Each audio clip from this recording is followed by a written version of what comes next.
This episode of the Golf Gambling Podcast from the Sports Gambling Podcast Network is brought to you by Cut. Cut is a peer-to-peer social betting platform that's US based and available in 40 states. Head to cut.com, that's KUTT.com. Use promo code SGPN for a 10% deposit bonus. We're also brought to you by Underdog Fantasy. Play their pick'em for a chance to win 100x in NBA, NHL, college hoops, and more. Golf too. Sign up today using promo code SGPN and get a 100% deposit match. Also, we're brought to you by Hall of Fame Bets, the sports betting research platform for parlays, player props, and game lines. Download the Hall of Fame Bets app or visit hofbets.com. Use code SGPN to get 50% off your first month and start making smarter bets today. Okay, Arnold Palmer Invitational. We got to be excited. Elevated event, great players in the field. It is a limited field, but this is one of the most exciting events on a yearly basis. It's the closest thing we get to major conditions on a yearly basis. So I'm excited. I would hope you guys are too. So let's not waste any time. We will quickly wrap up the Cognizant before we get into it. Austin Eckroat, I talked about him last week. I thought he was a good play. But I did miss him in the outright market. I really did. And with the Sony comp, with him coming off of his best approach week of his career, it should have been a no-brainer at 100 to 1. But you live and you learn. I was out there for a bunch of days. Our guy Cam Young ended up getting us a fourth place finish, which was great for the DFS markets, but didn't cash that outright ticket. Yeah, I think I get a lot of shit for the Cam Young slander, but he was a prime spot in a bunch of my lineups that cashed tremendously. So hopefully we can do that again this week. Let's bring up the odds board, not the odds board, the DraftKings board for the Arnold Palmer Invitational. All right, and Scotty Scheffler leads us all, followed by Rory McIlroy and Patrick Cantlay above 10K. There's definitely questions to be asked. Who's going to want to play Patrick Cantlay after we just saw him gag it away in LA and he's just gutless as hell? I think the question in this range is going to be Rory McIlroy or Scotty Scheffler. Do you want the elite ball striking, the elite everything except for putting, just the super, super high floor of Scotty Scheffler? Or do you want the course horse, the more volatile Rory McIlroy at a discounted price? It's going to come down to ownership, most likely, more than likely. But if I had to say one thing, I'd probably go with Rory. I think I know I said he's more volatile, and that's at a macro level, but at Bay Hill, Rory McIlroy is a stud. And I like him for a few reasons. Obviously, the driver. He can unleash the driver as much as he wants. He'll hit plenty of drivers around Bay Hill, whereas some courses he has to club down here and there. But Bay Hill, he can lock and load the driver a ton, which is great. And I really like a very interesting tidbit. I really think what separates him at Bay Hill on like every single year, his apex height into greens from iron shots. Rory McIlroy, obviously, you don't have to be a golf fan to know that Rory McIlroy hits high bombs. So on his iron shots, he hits the ball a lot higher than the rest of the field. What this does is it comes in at a steeper angle, meaning it lands softer and lands quicker. These greens at Bay Hill are very firm and very fast. Just over 72 holes, he'll hit a few more greens than the rest of the field. And that's just one less up and down chance that Rory McIlroy has to avoid. He will just avoid that up and down chance. So those strokes are crucial down the stretch, and I think that is a big reason why Rory has so much success here. So I'm going to go with Rory McIlroy as my guy up in this top range if I had to select one. But if you're going to argue me about Scotty Scheffler, more power to you. He's Scotty fucking Scheffler. So let's move down to this 9K range and talk some names. We got Victor Hovland down to Justin Thomas. And there's definitely some questions in this range. Let's talk about Victor. Victor has not looked great to start 2024. The iron play was wonky to start. He left his coach, and now the chipping woes are back.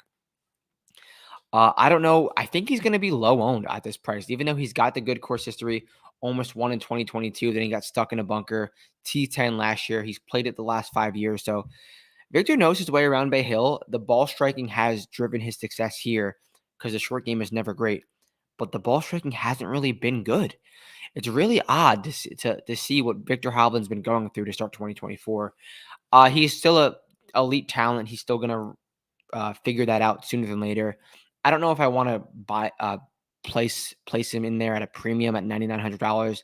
There's definitely some better names down here. $9,800 Xander Schauffele does not have the best course history.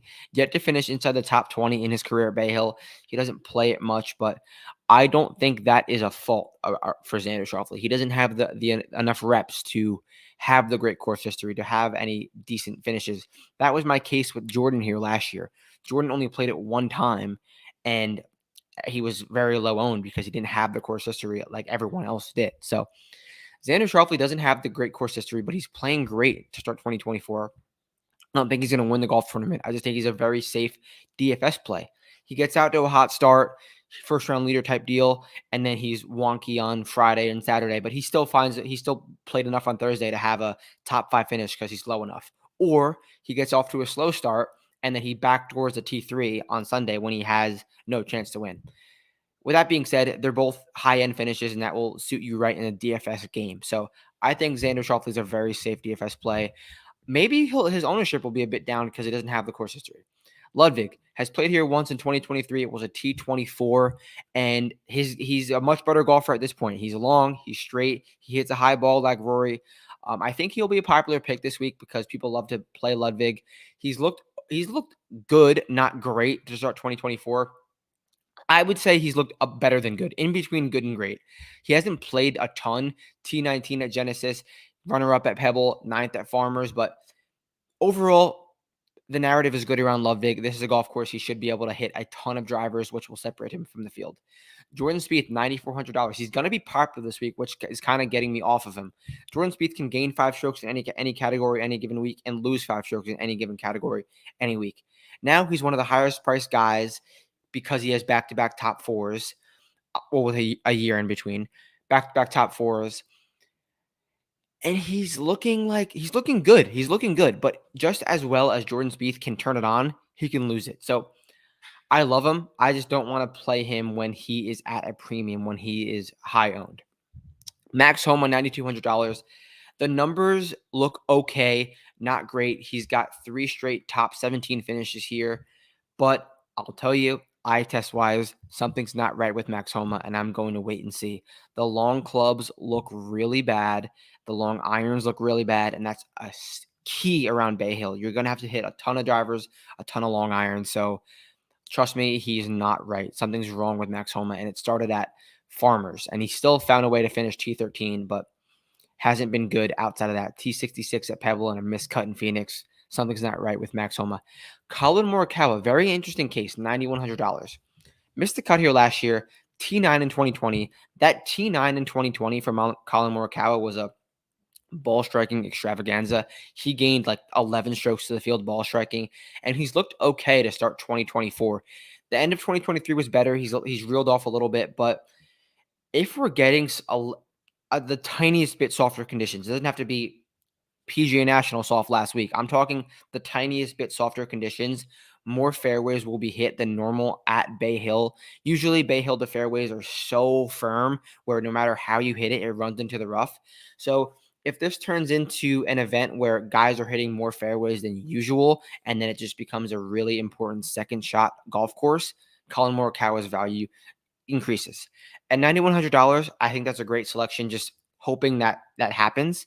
I think with the El Nino going on in Florida, it's just going to be a little bit softer, leading to more fairways being hit rather than it's super firm. Everyone's in the rough. So therefore, the bombers succeed because everyone's in the rough. Justin Thomas, $9,000.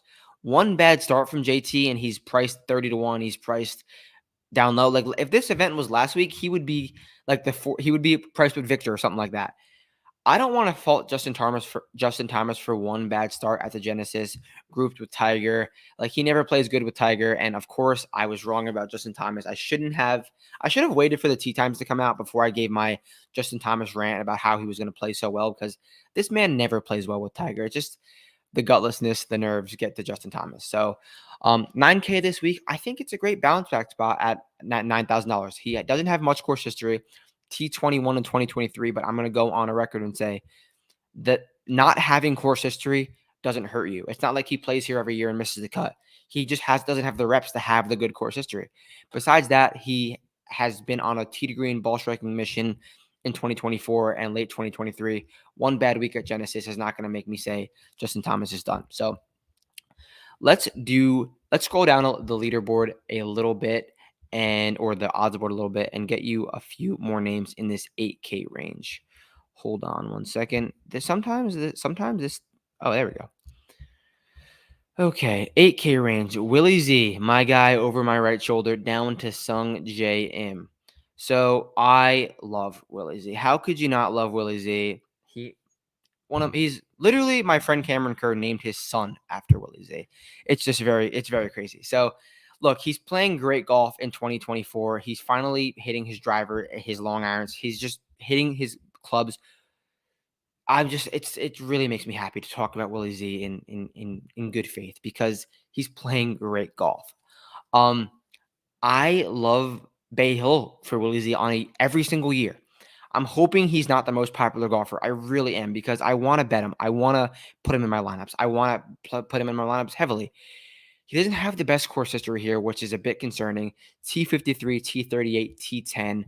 But when you think Will Zalatoris, drivers, long irons, firm and fast greens, that is exactly what Bay Hill is.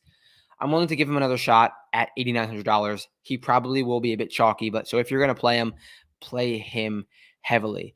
Then down the leaderboard, down the 8K range, we got Tommy Fleetwood, Cam Young, and bitch ass Matt Fitz. I will group them into a group. If you got to pick one of these guys, it's going to be Cam Young, right?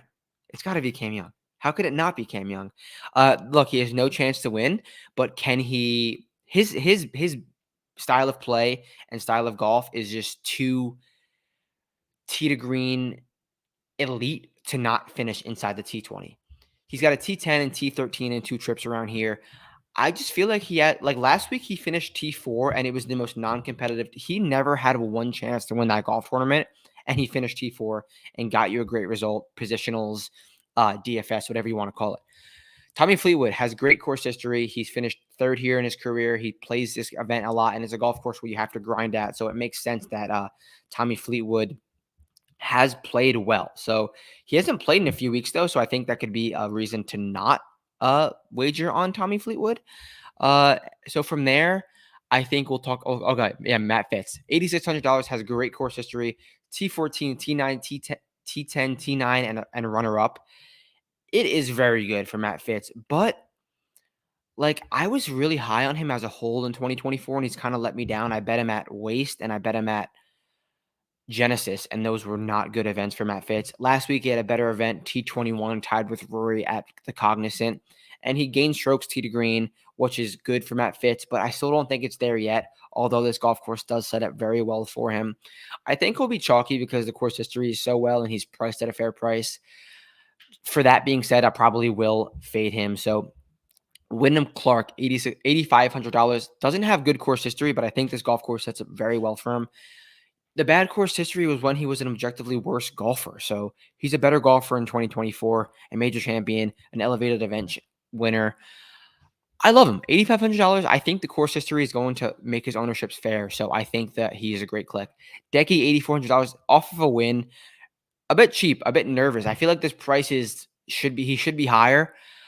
So with that being said, I feel like DraftKings is going to be a bit sharp and they're going to get Hideki right and he might let us down. He missed the cut here last year and he doesn't have elite course history. So I'll take a backseat to Hideki off the win. Tom Kim at $8,300. If this becomes everyone's playing out of the fairway and you got to hit your long irons well, Tom Kim's baseline elevates. He played the T62 at the Cognizant, looks a bit worse. He was playing solid and he rinsed 2 balls on Sunday or Saturday. I think he played okay. I think his game's in a fine spot. Jason Day, $8,200. He finished T10 last year, and he's played great in 2024. So he's a grinder. He's going to make a ton of pars, going to save pars. It's going to, like Alex Noren last week, just not in the mix, competitive, just playing okay, save par, save par, save par. All of those add up for a great result. And then final guy I'll talk about in this 8K range is Sahith Theegala. Actually, no, there's 2 more guys. Sahith Theegala, $8,100. T14 last year, and this is a Sahith course 110%.